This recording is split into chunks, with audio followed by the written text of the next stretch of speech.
Chers frères et sœurs en Christ, ce matin, je veux élever le Seigneur. Je vais vraiment le glorifier.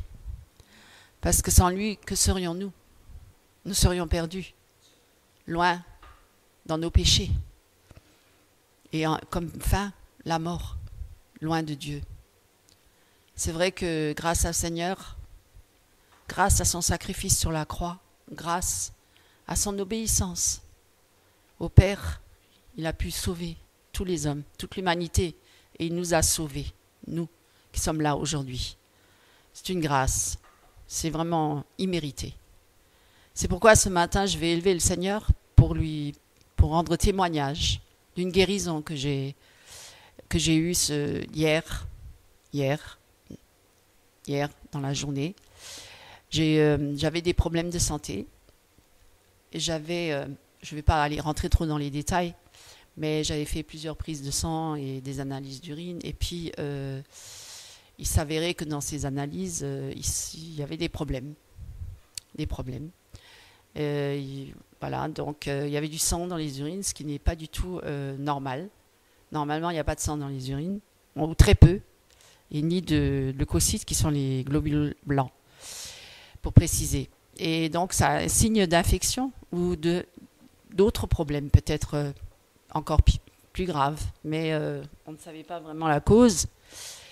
Et donc, j'étais allée voir mon médecin, et le médecin a dit il va falloir refaire une autre analyse, une ECBU, un autre examen cytobactériologique pour voir si effectivement il y a un problème. On ne sait pas trop exactement, est-ce qu'il y aurait peut-être des calculs rénaux ou bien un problème au niveau des reins, ou je ne sais pas. En tout cas, on a prié. Quand je suis rentrée, j'en ai fait part à mon mari parce que je ne voulais pas lui cacher. La première fois, je ne l'ai pas dit tout de suite. Je me suis dit, je vais attendre. Et puis, j'ai quand même prié le Seigneur et j'ai dit, Seigneur, c'est toi qui vois. Mais si tu veux que je te serve, il faut que je sois en bonne santé. Il faut pas que j'ai des problèmes de santé maintenant. C'est pas le moment. Et vraiment, si tu es vivant, tu peux encore guérir aujourd'hui. C'est pourquoi là, je veux vraiment vous encourager, mes frères et sœurs, que le Seigneur est vivant et qui guérit encore aujourd'hui. Pour ceux qui sont cessationnistes et qui disent que Dieu ne guérit plus aujourd'hui. Et bien moi, je suis désolée. J'ai la preuve même vivante que Dieu guérit encore aujourd'hui. Et d'ailleurs, il est intervenu déjà plusieurs fois pour mon mari et moi-même déjà par le passé aussi. Et puis pour mon frère aussi, frère Eric. Et je veux dire que Dieu nous guérit. Il entend la voix de ses enfants. Si ses enfants crient à lui, à un moment ou à un autre, il va les guérir. Après, c'est le temps de Dieu. C'est pas forcément le temps que nous pensons. Après, je ne veux surtout pas dire que si la personne n'est pas guérie, que Dieu ne l'aime pas. Attention. Je sais qu'il y a des personnes qui ont eu des problèmes graves dans leur vie ou d'autres même qui ont été paralysés et qui sont dans les chaises roulantes et que Dieu n'a pas relevé de leur chaise roulante. Alors, je ne veux pas dire que Dieu ne les aime pas. Au contraire, Dieu peut-être a permis cela parce qu'il va justement manifester sa gloire à travers eux dans cet état-là. C'est Dieu qui est souverain maître de toutes choses. Ce n'est pas moi, ce n'est pas nous. Nous ne pouvons pas décider à la place de Dieu. Si Dieu il estime que la personne-là, elle doit rester dans la chaise roulante ou elle doit continuer à vivre dans cet état-là avec peut-être une écharpe dans la chair comme Paul, peut-être pour Paul c'était je ne veux pas m'enorgueillir, donc je mets cette écharpe pour que justement Paul ne s'enorgueillisse pas, et Dieu l'a permis, c'est un démon qui le souffletait, mais Dieu l'a permis. Donc parfois Dieu permet certaines choses dans nos vies qui nous handicapent, et parfois mais il sait pourquoi. Il sait pourquoi. Je ne veux pas dire que Dieu est maître de toutes choses et c'est lui la sagesse suprême. Et parfois il enlève, il donne, il enlève, il ôte, il donne à certains, pas à d'autres. Pourquoi? Peut-être parce que pour cette personne-là, c'est une occasion de chute. Pour d'autres, ça ne l'est pas. Mais pour cette personne-là, particulièrement, ça serait une occasion de chute. Ça voudrait dire que si Dieu la permettrait certaines délivrances, guérison, elle retournerait peut-être dans le monde. Je ne sais pas. Moi, je ne peux pas dire les choses. Mais en tout cas, je sais qu'il y a aussi eu des gens qui étaient malades dans la Bible et que Dieu n'a pas forcément guéri instantanément. Donc, je ne veux pas dire ce que je n'ai pas dit. J'ai dit Dieu, il guérit, mais Dieu, il est maître et souverain de toutes choses. Moi, il m'a guéri, merci Seigneur.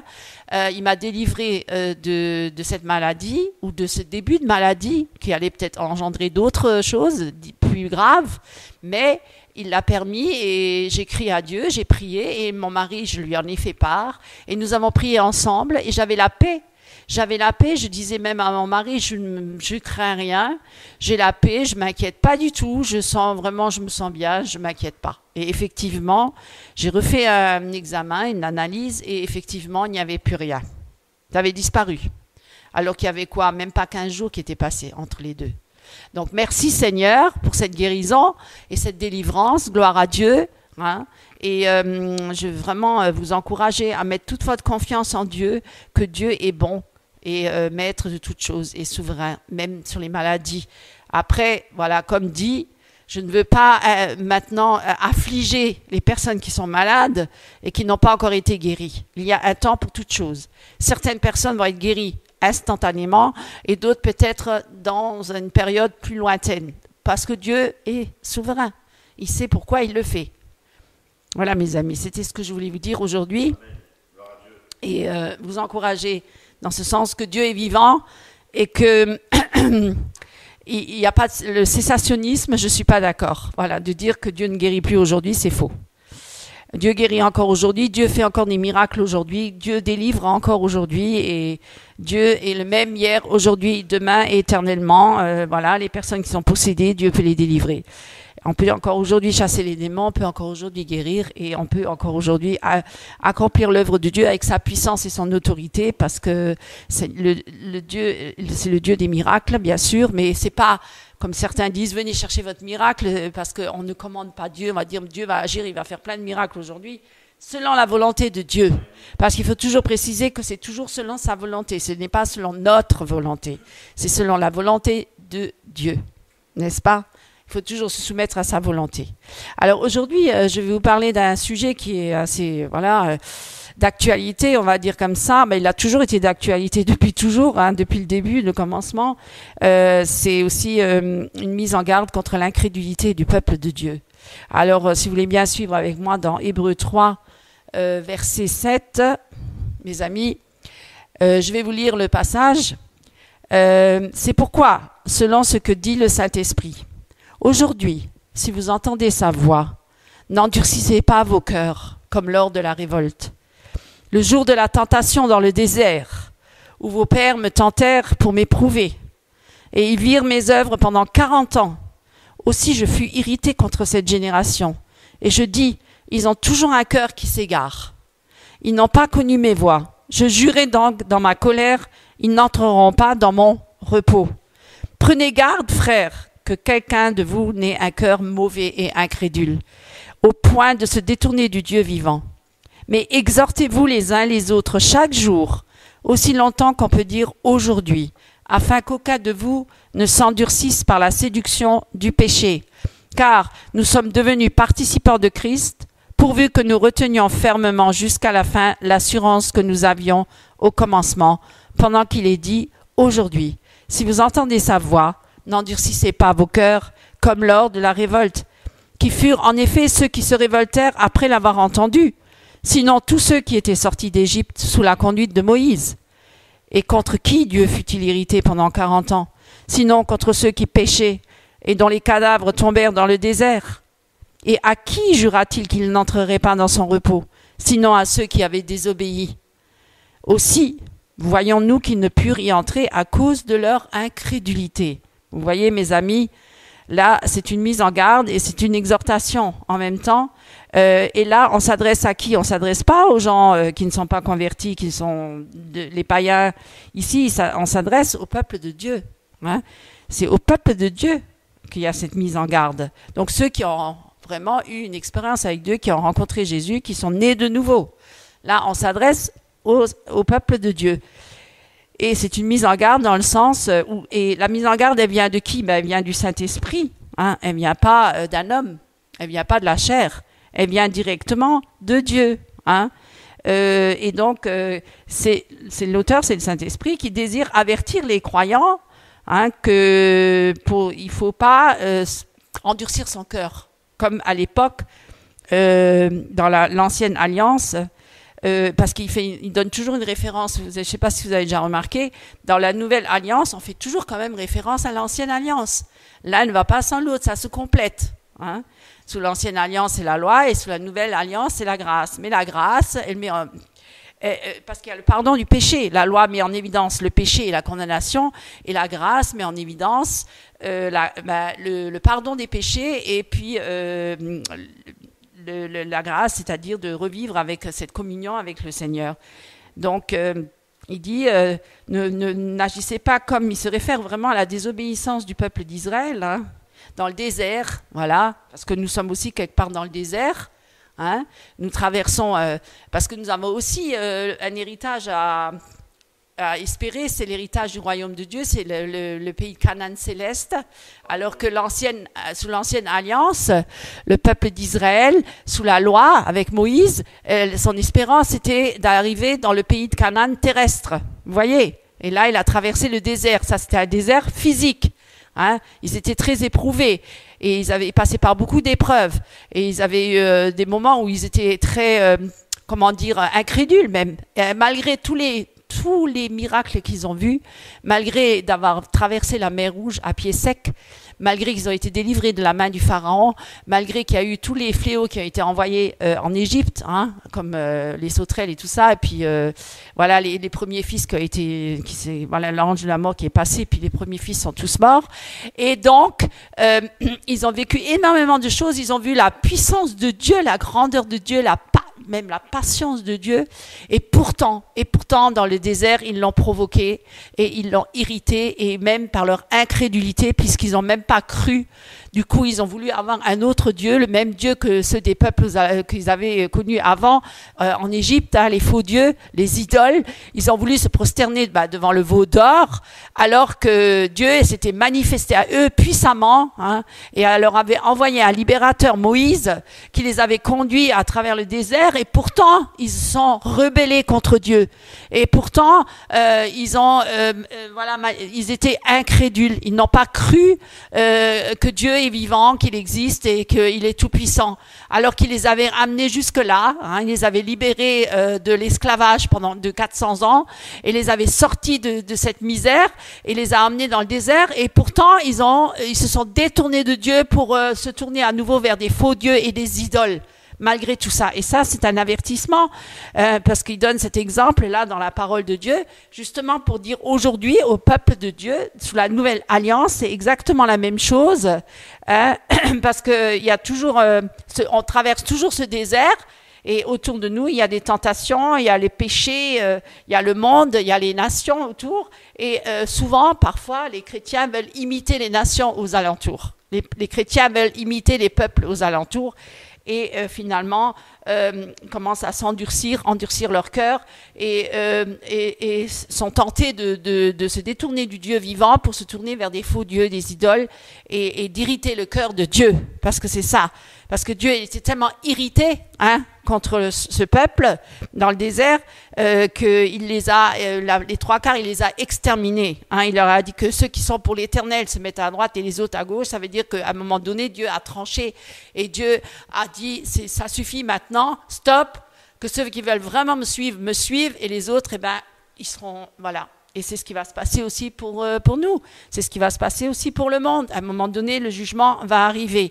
Et le jugement, premièrement, commencera par le peuple de Dieu, par la maison de l'Éternel. Et donc, ce qu'il dit là, c'est que Dieu avait vraiment une colère. Dieu peut aussi se mettre en colère. Dieu n'est pas que amour, il est aussi colère. Vous voyez la colère de Dieu. Et dans sa colère, Dieu a juré quoi? Qu'ils n'entreront pas dans son repos. Donc, ça veut dire quoi, en clair? Qu'ils n'ont pas pu rentrer dans la terre promise. Hein? Ça veut dire en clair qu'aujourd'hui, si on endurcit notre cœur, et on peut s'éloigner de Dieu. Donc, ce qui veut dire en clair aussi qu'une fois sauvé pour toujours, c'est faux. Ça, c'est un faux évangile de dire on est sauvé une fois pour toujours. Ça veut dire que même si on pêche, on est sauvé quand même. C'est pas vrai. Ça, c'est un mensonge du diable. Parce que si on pêche alors qu'on est sauvé, eh bien, notre cœur s'éloigne de Dieu. le Saint-Esprit est attristé. Et à un moment donné, ben, il va s'éteindre, il va se retirer. Et à un moment donné, on est tellement endurci dans le cœur qu'on ne peut même plus revenir à Dieu pour se repentir. Et c'est ça l'apostasie. Hein, l'apostasie de l'être humain, de s'éloigner de Dieu. Donc, on peut perdre notre salut, mes amis. Alors, ceux qui disent on ne peut pas perdre notre salut, excusez-moi. Ceux qui disent ça, c'est parce que, voilà, ils sont sous l'influence de Calvin, hein, le calvinisme, qui disait ça. Mais ce n'est pas écrit dans la Bible, ce n'est pas écrit comme ça. Ce n'est pas du tout écrit de cette manière-là. Et donc, Dieu, il est irrité contre cette génération en disant qu'ils ont toujours un cœur qui s'égare. Hein? Et il dit même, ils n'ont pas connu mes voies. Et je jurerai dans ma colère, ils n'entreront pas dans mon repos. Hein? Ce qui veut dire que les croyants, ils doivent vraiment réaliser qu'ils peuvent s'exclure eux-mêmes. C'est eux-mêmes, c'est pas Dieu qui l'a voulu. C'est pas Dieu qui veut ça. Dieu, il nous aime, hein? Il veut pas qu'on se perde.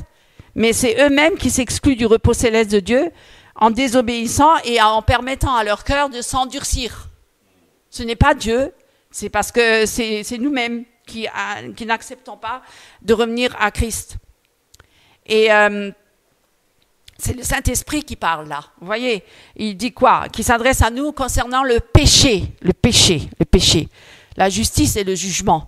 Ça veut dire que c'est le Saint-Esprit qui convainc de péché, de justice et de jugement. Ce n'est pas à l'homme, ce n'est pas le prédicateur, c'est le Seigneur, c'est le Saint-Esprit qui convainc. Et si nous ignorons sa voix, alors nos cœurs ils s'endurcissent peu à peu, hein, et deviennent insensibles à la parole de Dieu. Et c'est ce qui se passe pour ceux qui s'égarent ou qui s'éloignent de Dieu. De plus en plus, ils vont devenir insensibles à la parole de Dieu. Ils ne vont plus que rechercher la parole, ils vont rechercher encore d'autres choses, des philosophies ou d'autres doctrines ou d'autres influences. Hein? Ils veulent rajouter des choses et puis c'est ça qui va les amener à s'endurcir contre la parole de Dieu. Ils vont dire oui, mais Dieu a dit, ils vont comme un peu le péché dans le désert où Satan a dit, il est écrit, est-il écrit? Oui, mais Dieu, il veut, comme il a provoqué Adam et Ève dans le jardin d'Éden. Mais non, si tu touches à ce fruit interdit, tu verras, tu seras comme Dieu, vous serez comme des dieux. Et c'est ce que l'homme y recherche, il veut être comme Dieu. Il veut être comme des dieux. C'est le péché de Satan, mes amis, de ne pas vouloir se soumettre entièrement et pleinement à Dieu et de chercher encore des autres choses, des nouveautés, hein, des nouveaux évangiles, hein, des nouvelles révélations, hein, des nouvelles inspirations, hein, et puis qu'on vient et qu'on dit oui, maintenant on règne déjà maintenant sur la terre, le dominionnisme, j'en ai déjà parlé tellement de fois, l'évangile de prospérité, la pensée positive et tout ça, toutes ces nouvelles doctrines qui sont sorties avec ces nouveaux mouvements NAR, hein, de la nouvelle réforme apostolique, qui aujourd'hui font pignon sur rue. Ça veut dire que c'est eux qui sont maintenant les grands de ce monde évangélique et qui enseignent partout dans le monde entier, qui ont aussi leur programme établi, qui ont aussi leurs louanges préparées. Ils ont même des écoles de louanges où on travaille jour et nuit la louange, on la travaille jour et nuit. C'est plus qu'on est dans l'esprit, ce sont des techniciens. Hein, ce sont des techniciens. Hein, ils travaillent énormément, ils ont une très bonne technique, ils savent très bien chanter, ils savent très bien jouer de la musique, mais sans l'esprit. C'est des professionnels. C'est des professionnels. Où c'est qu'il est écrit qu'on doit être des professionnels? Hein? C'est écrit nulle part. On doit juste être rempli du Saint-Esprit et être soumis à Dieu. Voilà. Hein, moi, je connais des gens qui peuvent chanter très bien et très faux, hein, qui chantent très faux et pourtant qui aiment Dieu. Hein, et qui n'ont aucune connaissance musicale et qui pourtant louent Dieu de tout leur cœur, hein, qui n'ont pas une grande prestance dans la parole, hein, qui ne sont pas des érudits et qui pourtant, et Dieu d'ailleurs a choisi les hommes simples et même presque des illettrés, parce que Pierre, Jean et tout ça, c'était des pêcheurs de poissons. Est-ce qu'ils avaient de l'instruction? Non. Et pourtant, Dieu les a choisis. Est-ce qu'il les a choisis pour leur diplôme? Non. Il les a choisis pourquoi? Parce que c'est Dieu qui a décidé de les choisir. Il les a choisis justement pour dire que les choses viles et folles du monde confondront les sages et les intelligents de ce monde. Vous voyez, ce n'est pas tous vos diplômes qui vont vous sauver. Ce n'est pas votre argent qui va vous sauver. Ce n'est n'est pas toutes vos belles apparences qui vont vous sauver. C'est celui qui est soumis à Dieu qui est sauvé. Celui qui accepte Jésus-Christ dans sa vie, mais comme Seigneur et Sauveur, mais qui va passer par la croix pour mourir à lui-même, pour renoncer à sa vie propre et pour renoncer au péché et au monde. Celui-là, il sera agréé par Dieu. Celui qui marche avec Dieu, qui est obéissant, Dieu peut l'utiliser puissamment. Peu importe ce qu'il était avant. Ça n'a plus aucune importance. Les choses anciennes sont passées, toutes choses sont faites nouvelles. C'est en Christ, c'est le Seigneur qui agit dans les cœurs. C'est Christ qui doit régner. Ce n'est pas l'homme qui doit régner et Christ il est tout petit et l'homme il est tout grand. Non, c'est l'inverse. C'est Christ il est tout grand et l'homme il est tout petit. Et là on voit, qu'est-ce qu'on voit aujourd'hui dans toutes ces églises apostates? Eh bien on voit justement que l'homme est très grand et le Christ est tout petit. Et c'est ça. Alors que c'est l'inverse. C'est Dieu qui doit être tout grand. Hein? On utilise le nom de Dieu, mais ça c'est juste pour sa propre gloire. C'est pas pour la gloire de Dieu, c'est pour la gloire de l'homme. Même la musique, même le chant, même les prestations, même les prédications. Dieu connaît le cœur de l'homme. Il sait exactement qui lui appartient et qui ne lui appartient pas. Et quelles sont nos motivations? Quelles sont nos motivations? Voilà mes amis. Alors, il y a aussi ceux qui s'endurcissent et qui veulent retourner dans le monde. Mais il y a aussi ceux qui ont le cœur endurci et qui sont au milieu du peuple de Dieu. Et ceux-là, ils sont très dangereux. Parce que ceux-là, ils viennent justement avec ces nouvelles doctrines. Ils ont le cœur endurci. Ils ont le cœur rempli de péché, de convoitise, d'adultère, de fornication. Plein de choses. Il y a beaucoup de péchés dans l'Église. Beaucoup de péchés. Beaucoup d'hommes et de femmes qui pêchent. Et pourtant, ils pensent que Dieu, il voit rien. Et que Dieu, il est bon. Que justement, sauvé une fois, sauvé pour toujours. Et que Dieu pardonne toujours. Et que Dieu, il est là et il fait avec. Non, un jour, Dieu va trancher. Un jour, Dieu va trancher.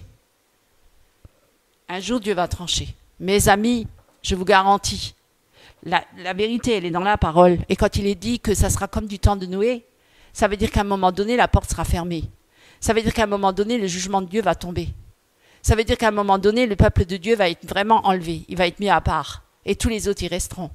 Est-ce que nous serons parmi ce peuple-là, enlevés avec Christ? Est-ce que nous serons avec lui? Ou est-ce que nous serons encore dans le monde? Réfléchissez là-dessus. Examinez-vous pour voir si vous êtes réellement avec Christ ou pas. Ce n'est pas vos belles prestations qui comptent. Ce n'est pas ce que vous faites qui compte, c'est ce que le cœur. Est-ce qu'il appartient à Christ réellement? Est-ce que vous marchez vraiment avec Dieu? Est-ce que vous êtes vraiment dans la volonté de Dieu? C'est ça qui est important. Examinez-vous. Pliez le genou devant Dieu. Criez à Dieu. Cherchez Dieu. Et il vous répondra. Et vous verrez. Et Dieu, il travaille nos cœurs pour nous changer, pour nous délivrer de nos péchés, pour nous délivrer du monde, justement pour nous transformer à son image. Pourquoi nous passons le désert? Pourquoi nous traversons un désert? Pour être transformés. Pourquoi le peuple sous l'ancienne alliance a traversé le désert? Pour connaître Dieu. Parce qu'ils ne connaissaient pas Dieu. Moïse est venu comme un libérateur, mais ils ne connaissaient pas Dieu. Ils étaient comme des bébés, incrédules, ils ne connaissaient rien. Dieu leur a montré sa puissance, mais encore ils étaient en révolte dans le désert. Mais Dieu, il voulait les éduquer à travers Moïse et à travers ses 10 commandements. Il est venu avec les 10 commandements justement pour les éduquer, pour leur montrer qui est Dieu et qu'est-ce qu'il aime et qu'est-ce qu'il n'aime pas. Il y a des lois qu'il faut respecter. Et si les commandements de Dieu, celui qui accomplit les commandements de Dieu est agréé par Dieu, pas celui qui les transgresse, forcément. Nous les avons tous transgressés, mais heureusement que Jésus est venu pour nous délivrer, pour nous sauver par sa grâce. Aujourd'hui, maintenant, entrant dans ses plans à lui, ses projets. Voilà ce que nous devons faire. Et nous ne devons pas nous endurcir. Et que devons-nous faire? Nous devons nous exhorter tous les jours. Tous les jours, nous devons nous exhorter.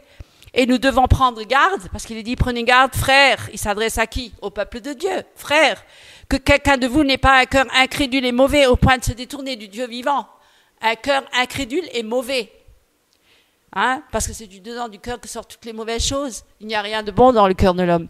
Donc nous devons avoir un cœur nouveau, un cœur changé, transformé. Un cœur où le Seigneur règne. Ce n'est pas nous qui régnons, mais c'est le Seigneur qui doit régner. Hein, voilà, et mes amis, c'est ce que je voulais vous dire aujourd'hui. Donc, n'endurcissez pas votre cœur et restez bien fidèles au Seigneur. Devenez participants de Christ, hein, et que nous retenions ferme jusqu'à la fin l'assurance de notre salut. Hein, et que si on entend sa voix, eh bien, n'endurcissez pas votre cœur. Et restez lui fidèle et ne rentrez pas dans la révolte, malgré ce que vous vivez, malgré ce que vous entendez, malgré ce que vous voyez. N'entrez pas dans la révolte, mais restez lui fidèle et attachez-vous fermement à Christ, parce que Dieu l'a dit et avertit son peuple, ils n'entreront pas dans son repos, hein, à tous ceux qui ont désobéi. Donc, pourquoi? À cause de leur incrédulité. Beaucoup disent, oh mais je ne vois pas Dieu, il n'est pas vivant, je ne sens rien, je ne sens pas la présence de Dieu. Déjà là, c'est déjà grave. Voilà mes amis, c'est pourquoi je vous dis, examinez-vous et restez fermement attachés à Christ. Amen. Frères et sœurs en Christ, une courte exhortation de la parole de Dieu. Justifiés sur la base de la foi, nous avons la paix avec Dieu par notre Seigneur Jésus-Christ. Romains 5.1. L'amour du Christ nous étreint. Il est mort pour tous afin que ceux qui vivent ne vivent plus pour eux-mêmes, mais pour celui qui pour eux est mort a été ressuscité. 2 Corinthiens 5, 14, 15. La foi chrétienne. On trouve aujourd'hui, à travers le monde, un grand nombre de confessions religieuses. Elles semblent présenter certains points communs dans leur façon de définir Dieu et sa pensée, car elles partagent les principes de base relatifs à la vie en société. Condamnation du meurtre, du mensonge, du vol, respect et soin aux parents, affection aux enfants, égard envers son prochain. Certaines religions perçoivent Dieu comme créateur, saint et tout-puissant, mais aussi comme un Dieu redoutable qui exigerait des œuvres de l'homme pour obtenir sa faveur ou sa protection. Mais alors, comme être certain que l'on s'est suffisamment bien comporté pour être accepté par Dieu. La foi chrétienne, révélée dans la Bible, s'appuie sur ce que Dieu est et ce qu'il a fait. Certes, Dieu est saint, mais il est aussi amour. Ces deux caractères parfaitement équilibrés ont été montrés à la croix où Jésus, le Fils de Dieu, est mort. Là, il a pris nos péchés sur lui et a subi à notre place la colère de Dieu. Alors Dieu peut déverser son amour sur tous ceux qui jettent un regard de foi vers Jésus-Christ, le Sauveur, mort et ressuscité. Le christianisme, ce n'est pas une religion d'œuvre, c'est une personne, Jésus-Christ, qui a tout fait pour notre salut, en qui on croit de tout son cœur. Cette foi en lui se traduit alors par une vie qui lui est consacrée, où la droiture envers Dieu et la bienveillance envers autrui résultent d'un amour profond pour Christ. L'amour de Dieu est versé dans nos cœurs par l'Esprit Saint. Romains 5.5. Foi ou religion. La religion se définit comme l'ensemble des croyances et des dogmes souvent mêlés à des traditions, à des habitudes ou comportements qui peuvent révéler d'un héritage culturel. La religion chrétienne a ainsi parfois enseigné qu'il fallait accomplir des œuvres, respecter certaines traditions pour obtenir la faveur de Dieu. La Bible, sur ces notions, apporte un éclairage essentiel. La foi se situe sur un autre plan. Elle relève d'une attitude intérieure, consistant à accorder une totale confiance aux déclarations de Dieu. La foi vient de ce qu'on entend, et ce qu'on entend vient de la parole de Dieu. Romains 10, 17. Parmi ces déclarations, il y a la promesse d'un salut à celui qui croit en Jésus-Christ et à son œuvre de rédemption. Un salut gratuit, c'est-à-dire donné sans contrepartie, sur la seule base de la grâce et de la miséricorde. Ainsi Dieu nous invite, non pas à avoir une religion, mais à entrer dans une relation heureuse et confiante avec lui, avec la certitude d'être pardonné de nos péchés et rendu juste par sa grâce et son amour. Amen. Soyez richement bénis. Bonjour, chers frères et sœurs en Christ, chers amis, chers invités. Nous sommes heureux encore de nous rencontrer et de pouvoir partager ensemble la parole de Dieu. Karine a commencé par le désert spirituel et moi, je termine par les épreuves dans le désert spirituel. Gloire à Dieu. Alors, Ésaïe 42, Ésaïe 42, verset 1. Voici mon serviteur que je soutiendrai, mon élu en qui mon âme prend plaisir. J'ai mis mon esprit sur lui, il annoncera la justice aux nations. Nous allons dans Luc 4, verset 16, Luc 4, verset 16, où il est dit, Luc 4, verset 16, il se rendit à Nazareth, où il avait été élevé, et selon sa coutume, il entra dans la synagogue le jour de sabbat. Il se leva pour faire la lecture, et on lui remit le livre du prophète Ésaïe. L'ayant déroulé, il trouva l'endroit où il était écrit « L'Esprit du Seigneur est sur moi ». Alléluia. Le prophète Ésaïe, en fait, la prophétie d'Ésaïe s'est accomplie. Elle s'est accomplie. Notez bien que dans l'Ancienne Alliance, jusqu'à la Pentecôte, l'Esprit de Dieu était sur les hommes et que, effectivement, à partir de la Pentecôte, l'Esprit est descendu et il demeure à présent dans l'homme. Dans l'homme. Alors, qui reçoit cette onction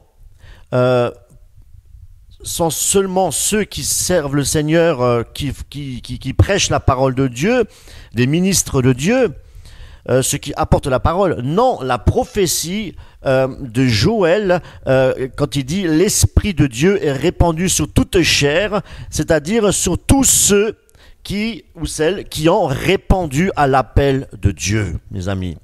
N'oublions pas que c'est Christ qui nous attire. Alléluia. C'est lui qui nous choisit. Alléluia. Gloire à Dieu.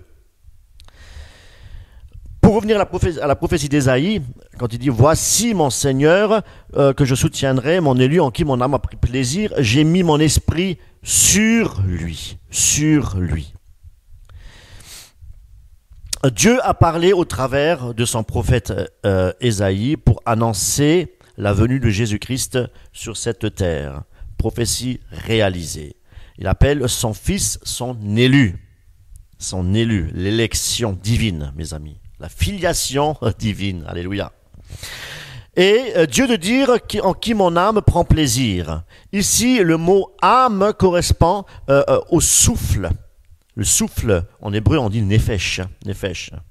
Nefesh, le souffle de Dieu. On parle du cœur de Dieu.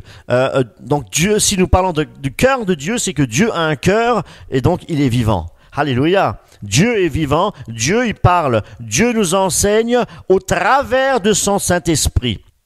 Nous sommes créés à l'image, à son image, à l'image du Dieu invisible. Et l'image représente Jésus-Christ. Jésus-Christ est l'image de Dieu, son Fils bien-aimé. Et c'est vrai que dans Colossiens, au chapitre 1, il est dit, c'est-à-dire que Jésus-Christ, en fait, est à l'image du Dieu invisible. Le premier-né, nous dit la parole de Dieu, de toute la création. Non pas qu'il fut créé, chers frères et sœurs, non pas qu'il fut créé, comme le prétendent toutes les doctrines armstrongiennes que nous connaissons, entre autres les plus connus, les témoins de Jéhovah. Et le verset se termine par « J'ai mis mon esprit sur lui ». Aujourd'hui, comme je vous ai dit, l'Esprit de Dieu habite en nous, et cela effectivement depuis la naissance de l'Église, donc le jour de la Pentecôte, un jour choisi par Dieu, où tous les Juifs de toutes les nations étaient rassemblés. Dieu sait faire les choses, mes amis. Il sait faire les choses. Nous allons dans Jean, chapitre 14, verset 22, où il est dit, Jude, non pas Iscariote, le traître, lui dit, alors, Seigneur, d'où vient que tu feras connaître à nous et non au monde? Jésus lui répondit, si quelqu'un m'aime et gardera ma parole, et mon Père l'aimera, et mon Père l'aimera. Nous viendrons à lui et nous ferons notre demeure chez lui. Celui qui ne m'aime pas ne garde point mes paroles. Donc lorsqu'on dit nous aimons le Seigneur, tout le monde dit j'aime Dieu, j'aime Dieu, j'aime Dieu. Mais aimons-le nous vraiment au point de garder sa parole, de mettre sa parole en pratique dans la vie de tous les jours? Romains chapitre 8, verset 9, il est dit « Pour vous, vous ne vivez pas selon la chair, mais selon l'esprit, si du moins, donc si toutefois, l'Esprit de Dieu habite en vous. Si quelqu'un n'a pas l'Esprit de Christ, il ne lui appartient pas. Et si le Christ est en vous, le corps, il est vrai, est mort à cause du péché, mais l'Esprit est vie à cause de la justice. Alléluia. Dans ces deux versets que je viens de citer, à savoir Jean et Romains, il y a un dénominateur commun. Ils sont, si on les compare, c'est vrai qu'ils sont très similaires. Nous viendrons à lui et nous ferons notre demeure chez lui. Et dans Romains, il est marqué l'Esprit de Dieu habite en vous, en nous. 1 Corinthiens chapitre 3 verset 6, il est dit « Ne savez-vous pas que vous êtes le temple du Saint-Esprit et que l'Esprit de Dieu habite en vous ?» Vous savez, mes amis, dans les grandes campagnes d'évangélisation, vous avez certainement déjà vu sur Internet, ou peut-être vous avez peut-être même vous-même déjà participé. Et lorsque nous voyons effectivement ce prédicateur, cet évangéliste, ce pasteur, qui lorsqu'à la fin du message, il lance un appel, il dit toujours « Qui veut donner sa vie à Jésus ?» Qui veut donner sa vie à Jésus? Et là, entre autres, c'est vrai qu'on peut parler du pasteur, pour ne parler que de Billy Graham, qui était c'était un peu lui qui a apporté cette nouvelle forme d'appel. Hein. Donc, il appelle effectivement « Qui veut donner sa vie à Jésus ?» Alors, il voit des mains levées et il dit « Mon frère, ma sœur, je vois de la main levée, sois béni. Sois béni, sois béni. » Voilà, ils ont donné leur vie à Jésus, ils appartiennent à Jésus, ils sont sauvés. Voilà, donc ce n'est pas biblique, ce n'est pas scripturaire, mes amis. Jamais Christ nous a donné cette recommandation-là, hein, de travailler de cette manière-là, de cette façon-là. C'est marqué nulle part dans la parole de Dieu. Parce que là, c'est vrai qu'au fond, lorsqu'on regarde les choses réellement, est-ce qu'elles ont vraiment, ces âmes, est-ce qu'elles ont vraiment été touchées par l'Esprit de Dieu? Est-ce qu'elles ont reçu en elles, à ce moment-là, lors du message annoncé, est-ce qu'elles ont vraiment reçu la conviction qu'elles sont perdues et qu'elles sont des pécheurs, qui sont des pécheurs, des pécheresses, et qu'elles ont besoin de la grâce de Dieu? Ou bien ont-elles été séduites par la prestation, séduite peut-être par les acteurs de le choral, tout ce qui est l'ornement, tout ce qui est autour, de par leurs sentiments charnels. Vous voyez? Alors Paul, il dit aux Romains qu'ils ne vivent plus selon la chair, mais selon l'esprit. Et ce qu'il rajoute doit nous faire réfléchir. Comme je vous ai dit tout à l'heure, il a dit « Si du moins l'Esprit de Dieu habite en vous ». N'oublions pas qu'il s'adresse ici, il ne s'adresse pas aux païens, il s'adresse ici à des chrétiens qui ont accepté l'évangile de Christ, mes amis. Alors, dans l'épître de Jacques, il est dit que les démons aussi croient et ils tremblent. Le fait de croire, ça demande quelque part derrière une action. Une action.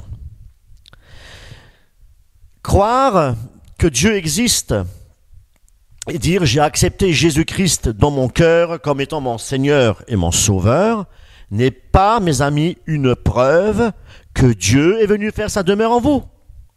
Ce n'est pas une preuve. Pour parler clairement, j'aimerais qu'on vous lire un autre verset, en fait, comparer un verset avec le mot tout à l'heure, je vous ai parlé de toutefois aussi du moins l'Esprit de Dieu habite en vous.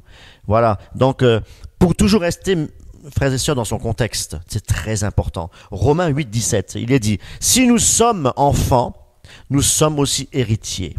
Héritiers de Dieu et co-héritiers de Christ aussi, toutefois. En grec, c'est eiper. Eiper, si toutefois, nous souffrons avec lui. C'est le même mot, hein? C'est le même mot qui est employé dans ces deux versets. Afin d'être glorifié avec lui. Et c'est vrai que nous avons ici là, cette conjonction qui dit si. Qu'est-ce qu'on peut comprendre par là? En fait, Paul explique que l'Esprit de Dieu habite en nous si et seulement si nous vivons selon l'Esprit. Ça change tout, hein? Et il n'a pas dit parce que vous avez donné votre vie à Jésus. Et il n'a pas dit parce que j'ai vu des mains levées. Non, absolument pas. Seulement si vous vivez par le Saint-Esprit. Il faut vivre par l'Esprit de Dieu. Jean 14, 22, il est dit, si quelqu'un m'aime, il gardera ma parole, et mon Père l'aimera. Dieu aime si nous gardons sa parole, comprenez bien. Il viendra, nous viendrons à lui, le Père et le Fils, par le Saint-Esprit, si, et seulement si, toutefois, pour traduire encore, vous gardez ma parole. C'est là que je peux dire je vous aime. Dieu nous aime si et seulement si nous gardons sa parole. Et Dieu dit, celui qui ne m'aime pas ne garde point mes paroles. Donc celui qui n'obéit pas au Dieu, qui ne garde pas la parole de Dieu, qui ne met pas la parole de Dieu en pratique, il n'aime pas Dieu. Et Dieu, si il n'aime pas Dieu, il ne garde pas ses paroles, il n'est pas appelé enfant de Dieu. Mais c'est l'enfant du diable.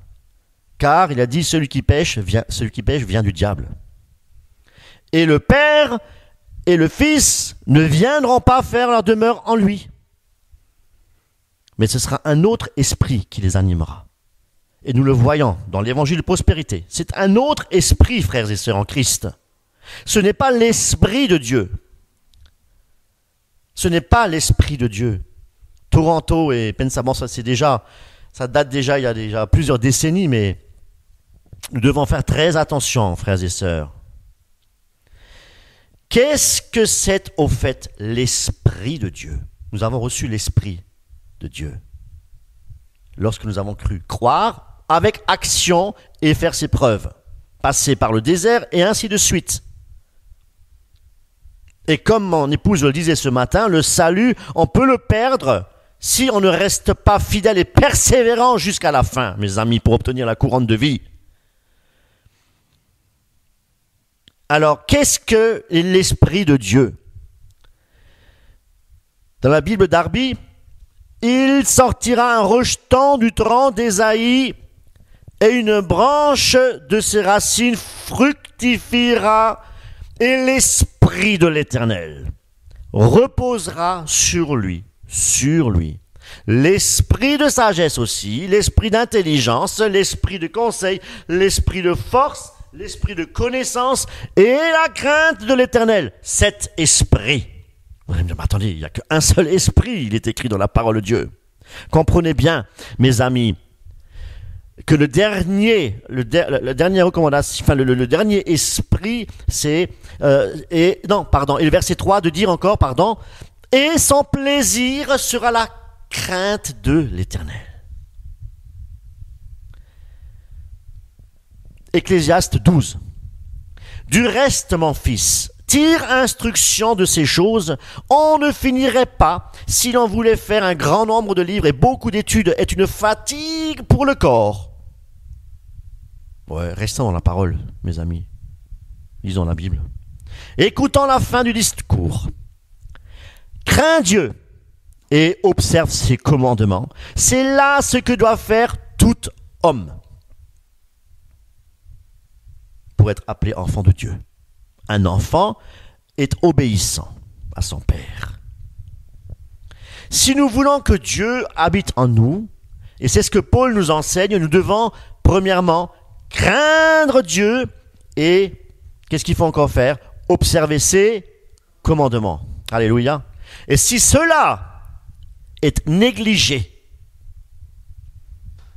nous ne serons pas conduits par l'Esprit. Premier commandement, tu aimeras ton Dieu tout ton cœur, de toute ton âme, toutes tes pensées.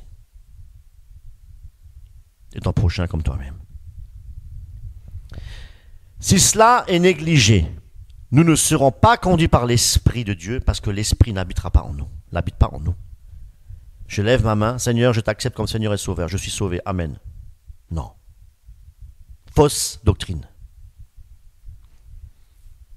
Pour être conduits par l'Esprit de Dieu, nous devons craindre Dieu au préalable et observer ses commandements.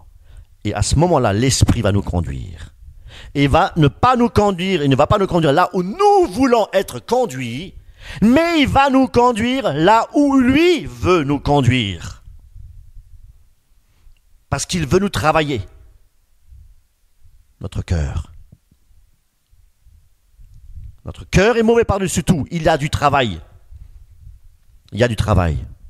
Ne cherchons pas nos intérêts, mais cherchons les intérêts du Seigneur et de nos frères et sœurs en Christ, qui ont besoin aussi d'être, on dit la parole de Dieu, une relation, une communauté fraternelle. Priez les uns pour les autres, avec l'Esprit de Dieu, s'il vous plaît. Non pas avec la chair. Ça ne donnera rien. Que des disputes, des querelles, etc. Nous connaissons bien l'église de Corinthe. De l'esprit de jalousie, voilà, d'autres esprits.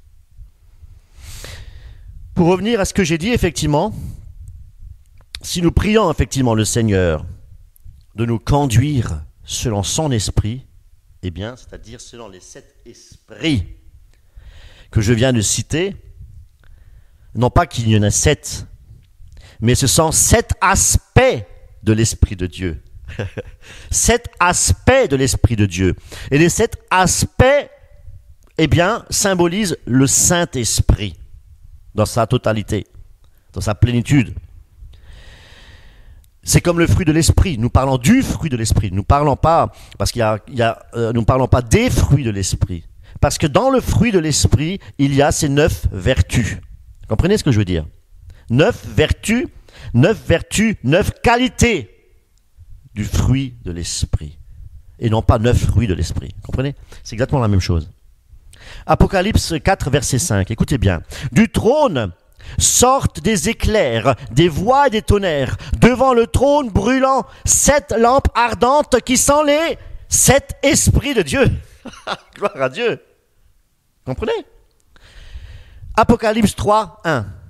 Écrit à l'ange de Sardes, à l'église, de Sardes, voici ce que dit celui qui a les 7 esprits de Dieu et les 7 étoiles. Je connais tes œuvres, je sais que tu te passes pour être vivant, et ainsi de suite. Alors, voulons-nous marcher dans la plénitude du Saint-Esprit? Voulons-nous voir d'authentiques conversions autour de nous? C'est le but, hein.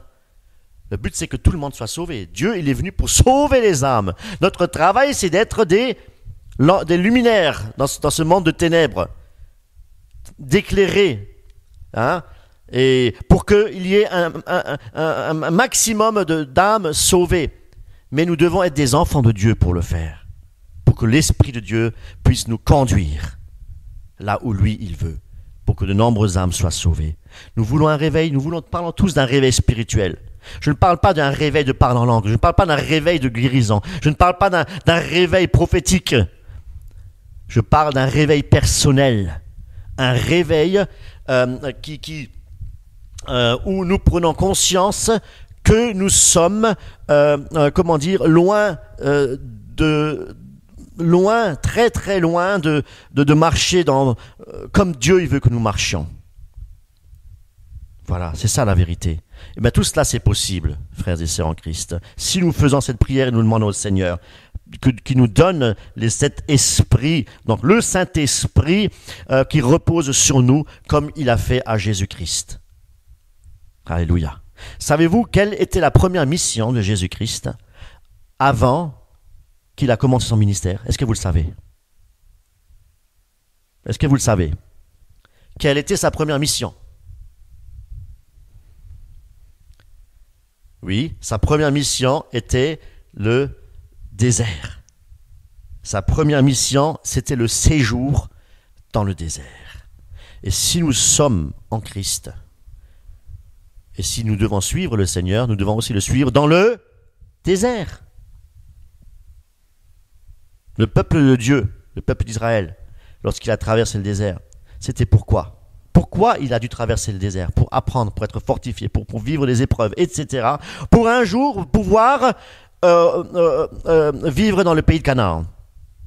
Voyez, il y a quelque part derrière cela une destination, un but final. Mais pour y aller, nous devons traverser un désert. C'est le désert de la solitude. C'est vrai. Et ces Israélites, pour hériter justement le pays de Canaan, ils sont passés par ce désert. Ils ont été privés de nourriture, privés d'eau. Et une chaleur intense lorsqu'ils marchaient sous le soleil. Privés d'eau. C'était dur, hein? Mettez-vous un petit peu à leur place. C'était pas chose facile, hein, de vivre dans le désert. Et une marche interminable. Une marche vraiment interminable. Ils ont erré ici, ça et là, pour une durée de 40 ans. Et pourquoi 40 ans? Ils ont fait un sacré détour, hein? Pourquoi? À cause de leur péché, à cause de leur infidélité, à cause de leur désobéissance, incrédulité. Alléluia. La foi. Ma foi manquait. Et c'est cela, effectivement. La plupart sont tombés dans le désert à cause de tout cela. Et s'ils sont prosternés devant un veau d'or. Et c'est vrai qu'ils sont livrés à tout ce que le monde, aujourd'hui, la séduction, tout ce que le monde nous offre, la débauche, la séduction, la dépravation, etc. Et tout cela parce qu'ils ne marchaient pas par la foi. Si nous traversons le désert, si nous n'avons pas la foi, c'est foutu. Dans le désert, nous devons marcher par la foi. Car ce qui est impossible aux hommes est possible à Dieu que par la foi, frères et sœurs. Ils n'avaient pas de patience. Aucune patience. Quand Moïse tardait de descendre de la montagne, eh bien, ce peuple était là et il s'est dit, mais qu'est-ce qui se passe? Il ne descend plus. Qu'est-ce qu'on va faire? Alors, ils sont livrés à leur penchant de leur cœur. L'homme est mauvais, le cœur de l'homme est tortueux par-dessus tout. Et qu'est-ce qu'ils ont commencé à faire? Parce qu'ils n'étaient pas là. Ils n'étaient pas là, alors ils ont fait ce qu'ils voulaient. Voilà. Ils ont fait quoi? Un veau d'or. Et ils ont commis tout ce que Dieu condamne. Car Dieu, il est 3 fois saint, et ils ont désobéi. C'est ce qu'on appelle aussi, on dit toujours, le peuple au cou raide. Ne sommes-nous pas aussi, nous, frères et sœurs, dans ce désert spirituel? Nous sortirons de ce désert lorsque nous serons dans la Nouvelle Jérusalem, pas avant. Il y a des victoires que nous pouvons gagner dans ce désert, mais nous sommes dans le désert. C'est le chemin étroit. Comprenez bien cela. La séduction est tellement, tellement grande dans ce monde. Nous, ne sommes-nous pas préoccupés, comme Marthe, par des choses éphémères de ce monde? Des choses, des activités mondaines, et ainsi de suite. La Bible nous dit clairement que celui qui persévérera jusqu'à la fin sera sauvé. Et non pas sauvé une fois pour toutes, sauvé pour toujours. Parce que j'ai levé ma main et j'ai dit, Seigneur, je te donne ma vie. Merci, je suis sauvé. Amen. L'exemple le plus parlant, frères et sœurs, pour vous montrer que ça c'est faux, c'est le peuple d'Israël. Nombreux sont ceux qui n'ont pas eu la grâce de voir le pays de Canaan. Mais c'était tous le peuple de Dieu. Ils étaient tous peuple de Dieu. Mais nombreux n'ont pas eu cette grâce de pouvoir voir le pays de Canaan, de le traverser entièrement, parce qu'ils sont divertis dans le désert, frères et sœurs. Le divertissement. Parce qu'ils ont servi un faux Dieu. Nous dit oui, mais bon, là il s'agit effectivement, il s'agit ici de l'ancienne alliance. Mais nous aujourd'hui, on ne fait pas de veau d'or, nous. Ah bon, on ne fait pas de veau d'or. Ceux qui sont du matin au soir, ou tous les soirs, en train de regarder un western, en train de regarder The Voice, hein, il y en a qui aiment tout particulièrement, voilà, toutes ces choses-là. Est-ce que, franchement, si vous êtes attaché à toutes ces choses-là, n'est-ce pas de l'idolâtrie? Ne servez-vous pas un faux Dieu, la télévision? Alors j'aime, pour ceux qui parlent un petit peu le patois allemand, nous on disait toujours « Der Teufelkaste ». C'est la boîte du diable, l'image animée. Et effectivement, ils abandonnent tout, le peuple d'Israël, pour revenir à cela, et ils abandonnent et pensent encore même servir le Seigneur. Alors que la Bible nous dit qu'ils sont morts, déjà Jude, je crois que c'est dans Jude, ils sont morts déracinés, déjà, déracinés. L'évangile de prospérité en est un exemple parfait, oui, tout à fait. Parmi tant d'autres, pour avide de gain, l'amour de l'argent, et voilà, donc l'argent est une idole dans leur vie, frères et sœurs en Christ. C'est une idole, l'argent, attention. Et eux, ils pensent encore servir le Seigneur. Ils pensent vraiment servir le Seigneur. Peut-être qu'ils sont même sincères dans leur cœur. Mais ils sont déjà déracinés. Ils sont morts déjà déracinés. À cause de cette idole, l'argent. Et pourtant, Christ nous a bien prévenu que le chemin était très étroit et que très peu seulement le trouvent. Et qui peut trouver ce chemin? Qui? Ce sont ceux qui sont conduits par l'Esprit de Dieu. Ils sont conduits par l'Esprit de Dieu parce qu'ils sont appelés fils du Dieu vivant. Les fils de Dieu, tous ceux qui sont conduits par l'Esprit de Dieu. Ce sont tous ceux qui ont répondu à l'appel de Dieu et qui traversent les épreuves et n'abandonnent pas en cours de chemin parce qu'ils regardent à Christ, ils regardent la croix, et non pas, ils ne regardent pas pour être flattés, pour le désir de briller, de posséder et d'être célèbre, d'avoir une certaine renommée. Non, absolument pas. Traverser le désert, frères et sœurs, c'est quelque chose qui n'est pas facile. Alors je vais vous lire dans Jacques, serviteur de Dieu et du Seigneur Jésus-Christ, aux 12 tribus qui sont en dispersion. Salut, mes frères. Regardez comme un sujet de joie complète les diverses épreuves auxquelles vous pouvez être exposés. Dans le désert, nous devons être heureux. Heureux ceux qui seront affligés. Heureux ceux qui seront persécutés. Heureux lorsqu'on dira faussement de vous des choses complètement fausses. Voilà. Donc, sachant que l'épreuve de votre foi produit la patience. Donc, il faut passer par le désert. Pour la patience, nous devons passer par l'épreuve de notre foi. Mais il faut que la patience accomplisse parfaitement son œuvre, afin que vous soyez parfaits et accomplis sans faillir en rien. J'ai donné ma vie à Jésus, je suis sauvé, il faut que j'obéisse maintenant. Il faut que je passe par le désert. Je n'ai pas le choix. Je n'ai pas le choix. Mes amis, pour hériter la vie éternelle, il ne faut pas simplement croire en Dieu, comme 85% des protestants, des évangéliques le pensent. Beaucoup se font des illusions, beaucoup, parce qu'on leur prêche un évangile édulcoré. On ne prêche plus la croix.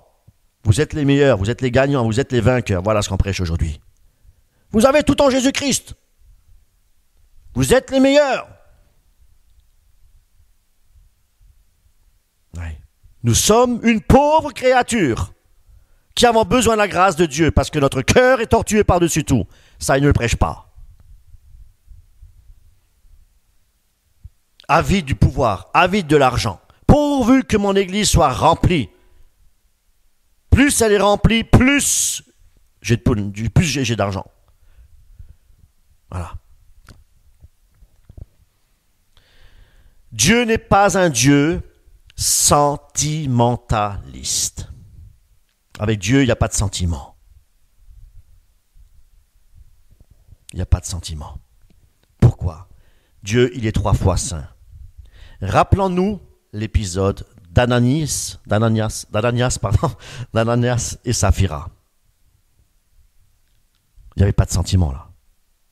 Je vais vous lire un autre passage. pour vous montrer que notre Dieu que nous servons est un Dieu de colère aussi. Un Dieu de colère. Comme les enfants d'Israël étaient dans le désert, on trouva un homme qui ramassait du bois le jour du Shabbat. Qu'est-ce qu'il y a de mal à ramasser du bois le jour du Shabbat? Aujourd'hui, tous les juifs messianiques, enfin plutôt les chrétiens qui se joignent dans les assemblées messianiques et qui font encore le Shabbat aujourd'hui, eh bien, c'est une bonne leçon pour eux. Comme les enfants d'Israël étaient dans le désert, on trouva un homme qui ramassait du bois le jour du Shabbat. Vous n'avez pas le droit de ramasser du bois le jour du Shabbat. Interdit. Ceux qui l'avaient trouvé ramassant du bois l'amenèrent à Moïse et à Aaron et à toute l'assemblée. On le mit en prison. On l'a mis en prison, car ce qu'on devait lui faire n'avait pas été déclaré. L'Éternel dit à Moïse, l'Éternel, je répète, il faut vraiment être clair, très clair. L'Éternel, le Dieu des armées, Adonai, El Shaddai, le Dieu Tout-Puissant, dit à Moïse, à son serviteur, cet homme sera puni de mort. Toute l'assemblée le lapidera hors du camp. Toute l'assemblée, encore c'est un commandement, hein, toute l'assemblée le fit sortir du camp et le lapida. Et il mourut, comme l'Éternel l'avait ordonné à Moïse. Comprenez, ce n'est pas un Dieu sentimentaliste. C'est l'obéissance. Et nombreux sont les enfants de Dieu qui sont tombés dans le désert. Qui ne sont pas allés jusqu'au bout. Alors, vous me dites encore aujourd'hui que vous êtes sauvés une fois pour toujours? Non. Celui qui persévérera jusqu'à la fin sera sauvé.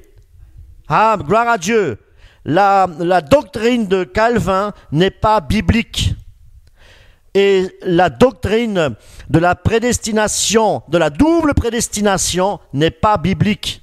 Dieu n'a jamais dit qu'il a prévu que des âmes allaient en enfer, destinées pour aller en enfer, et d'autres au paradis. Dieu a donné le libre arbitre à chacun. Lorsque Dieu parle, on peut choisir. C'est nous-mêmes qui choisissons. Je veux ou je veux pas. Si je tombe dans le désert, j'étais chrétien avant, mais je n'étais pas vraiment engagé avec le Seigneur. Je n'obéissais pas. Voilà, c'est tout. Comprenez? Donc croire ne suffit pas. Le démon aussi croit et il tremble. L'Église aujourd'hui est devenue une Église tiède. Une Église tiède. Pourquoi? Parce qu'elle ne veut pas souffrir avec Christ. La Bible dit que nous devons souffrir. Si du moins vous souffrez aussi avec Jésus-Christ. Ils veulent remporter le prix sans traverser le désert. Enfin, ils veulent remporter le prix sans... dans le désert, lorsqu'il y a des obstacles. Des embûches dans leur chemin. Ils ne veulent pas endurer les épreuves. Et c'est pourquoi beaucoup abandonnent en cours de chemin. Parce qu'ils se laissent à la séduction. C'est exactement ce qui s'est passé avec le peuple d'Israël. Lorsqu'il attendait Moïse pour redescendre. Ils sont divertis et voilà, et ils ont servi des idoles. Beaucoup veulent recevoir l'onction. Beaucoup veulent être des prédicateurs. À peine convertis, je veux être un archibishop. Et ça, il y en a qui le font. Hein. Et des jeunes, on voit des jeunes prêcher sur YouTube. Ils veulent tous l'onction. Et ils veulent tous être des prophètes. Voilà, nous connaissons un... Voilà, je suis le prophète. Je suis prophète. Dieu m'a appelé prophète. Voilà, je suis un grand prophète. J'ai eu l'onction de Dieu. Voilà, je suis prophète. Mais ils ne veulent pas être conduits dans le désert. Ils ne veulent pas passer les épreuves. Alors que les épreuves, le désert nous est salutaire. Vous voulez être sauvé, vous voulez avoir la vie éternelle, il faut passer par le désert. Il n'y a pas d'autre chemin. Il est étroit le chemin. Nous devons obéir à Dieu, nous dit la parole de Dieu, plus qu'aux hommes. Et c'est pourquoi demandons à Dieu qui nous conduit par son esprit. C'est-à-dire de renoncer à tout, de mourir à nous-mêmes, qu'il brise notre orgueil, qu'il brise notre égoïsme.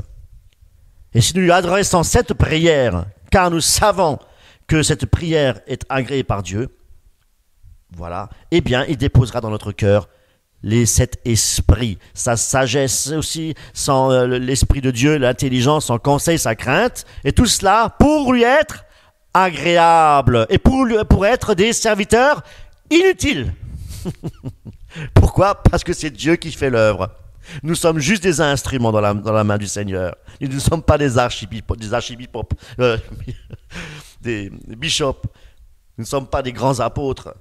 Non, nous sommes des frères et sœurs en Christ qui devons marcher dans l'intégrité et briller la lumière du Seigneur dans ce monde de ténèbres et apporter la lumière dans ce monde de ténèbres. Alléluia. Mais qu'est-ce que c'est que le désert ? J'entends bien le désert spirituel, frères et sœurs. Qu'est-ce qu'on apprend au désert ? Eh bien, on apprend à compter sur Dieu, on apprend à lui faire confiance. Souvenez-vous, les Israélites, lorsqu'ils ont pris la fuite, ah oui, c'est très important que je précise cela aussi, avant d'entrer dans le désert, ils étaient pris au piège. Derrière eux, il y avait quoi ? L'armée des Égyptiens qui voulait les rattraper. Venez chez nous là, restez chez nous. Eh bien, et devant eux, qu'est-ce qu'ils avaient ? Eh bien, ils avaient un mur devant eux. Enfin, pas un mur, ils avaient de l'eau. Ils avaient effectivement la mer Rouge. Un obstacle. Derrière eux, on essaie de les rattraper, et devant eux, il y avait un obstacle. Que faire ? Comment faire ? Mais mettez-vous dans cette situation-là. Comment nous, on réagirait ? La foi. Il n'y a pas d'autre mot. Ce qui est impossible aux hommes est possible à Dieu. Et ils ont marché par la foi. Et Dieu a fait l'impossible. Vous voyez, mes frères et sœurs. Mais c'est une leçon aussi pour quelque chose de très important. C'est que quelque part, lorsque, comme nous maintenant, par exemple, si nous décidons effectivement, nous acceptons de suivre le Seigneur. Si nous prenons maintenant la décision, Seigneur, oui, je veux te suivre. Seigneur, mais cette fois-ci, conduis-moi par ton esprit. Pas par la chair. Jésus, oui. J'ai accepté, main levée.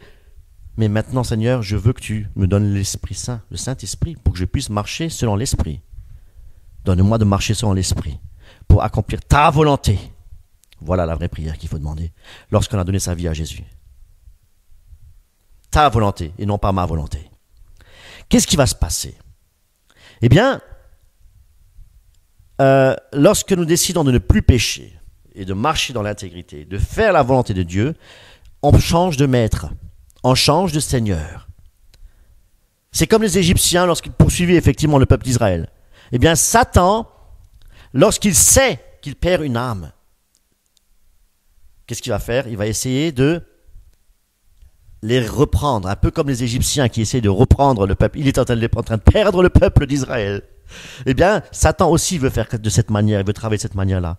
Il veut nous reprendre. Et c'est cette mer Rouge, nous devons la traverser. Et voilà, mais après ça, il y a effectivement le désert. Et c'est vrai, c'est comme ça que ça se passe, mes chers amis. Il est plus qu'important, frères et sœurs en Christ, de passer par le désert. Parce que si on y renonce, si on ne veut pas passer par le désert, eh bien, on n'obtiendra pas la vie éternelle. C'est pas je suis chrétien, tous les dimanches je vais à l'église, je m'occupe de l'école du dimanche, je suis monitrice de l'école du dimanche, voilà, je suis sauvé, c'est très bien. Non, absolument pas. C'est pas ce que la Bible nous enseigne. Nous devons être éprouvés. Nous devons passer par des épreuves de cette terre pour entrer dans le royaume de Dieu. Prenons l'exemple des enfants d'Israël. Et une fois dans le désert, eh bien, sachez que nous n'avons plus rien à craindre. Waouh! Alors nous sommes dans le désert, mais nous n'avons plus rien à craindre. Pourquoi? Parce que c'est dans le désert que Dieu est là. Dieu nous conduit dans le désert, mes amis. Il faut entrer dans le désert, mais nous savons que dans le désert, Dieu nous conduit. Dieu nous conduit. Alors, acceptons cette parole avec joie. Et c'est pour notre salut que nous sommes éprouvés. Nous sommes éprouvés dans le désert. Nous marchons peut-être de manière très difficile sur cette terre. Mais sachez que derrière tout cela, il y a la victoire. Il y a le salut. Nous sommes éprouvés. Mais nous devons passer par là. Et même si nous passons, nous dit la parole de Dieu, par la vallée de l'ombre de la mort, nous n'avons rien à craindre, car Dieu est avec nous. Et quand Dieu est avec nous, qui sera contre nous?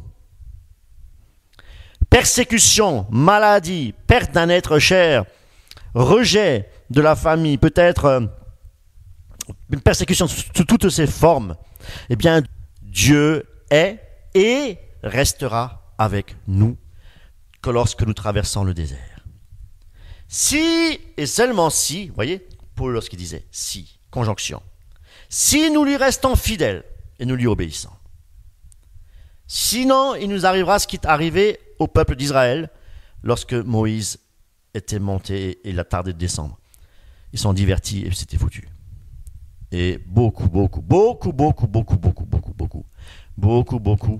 d'Israélites ont été engloutis, tac, sous la terre.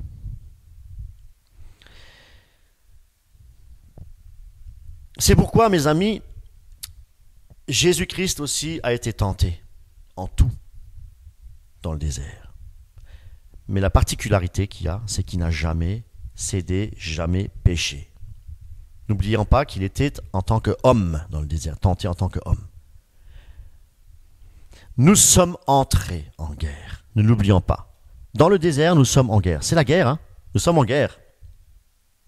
Une guerre, et nous devons utiliser les armes spirituelles que Dieu nous a données. La foi dans les épreuves, très importante. Il faut aussi nous nourrir de la parole de Dieu. N'oublions pas que la parole de Dieu est une puissance offensive et défensive. Ah, waouh, c'est puissant. Car n'oublions pas, Satan connaît les Écritures et certainement mieux que nous. Mais nous avons l'avantage et le privilège de prier notre Seigneur, de communier avec lui, de communiquer avec lui et dans la prière. Et nous avons aussi cette grand privilège de recevoir le Saint-Esprit, d'avoir son esprit, d'être guidé par son esprit, qui est l'esprit de sagesse, le Saint-Esprit, l'esprit d'intelligence, de conseil, de force, de connaissance et de crainte de l'Éternel. Pour marcher dans l'esprit, selon l'esprit et porter du fruit. Comprenez bien. Et remporter la victoire sur toutes les épreuves. Oui, dans le désert, nous pouvons remporter les victoires, toutes les victoires dans le désert. Si et seulement si nous sommes obéissants. Et que nous persévérons. Que nous avons dans le désert. Et cela, c'est vrai que toutes ces épreuves que nous avons, eh bien, elles seront là. Jusqu'à ce que nous serons arrivés à destination. Avant de nous séparer, frères et sœurs, j'aimerais encore vous donner, ou peut-être même vous donner envie, oui, de passer le désert, de vivre dans le désert. Eh oui, parce que c'est le seul chemin, il n'y en a pas d'autre. Et c'est celui que Jésus-Christ lui-même a emprunté. Lorsqu'il a dit, Seigneur, il te dit, ce matin, il te dit, viens et suis-moi. C'est ça, suivre Dieu, hein. C'est tout abandonner pour lui et vivre selon sa volonté. C'est le désert, hein. Je suis Seigneur, je t'accepte comme mon Seigneur, mon Sauveur, je lève ma main. Merci Seigneur mon Dieu. Je veux te suivre, mais je ne veux pas faire ta volonté. Voilà. Et quand on ne fait pas la volonté de Dieu, eh bien nous ne sommes pas des enfants de Dieu. Et nous ne sommes pas entièrement délivrés de la chair de Satan. Et il a un droit sur nous. Comprenez? Que ta volonté se fasse dans ma vie et non pas la mienne. Voilà comment un enfant de Dieu doit réagir. Alors dans cette école du désert, je l'appelle l'école du désert, c'est un lieu déjà de formation spirituelle. Waouh, super. Nous sommes dans le désert, Dieu nous forme, Dieu nous parle.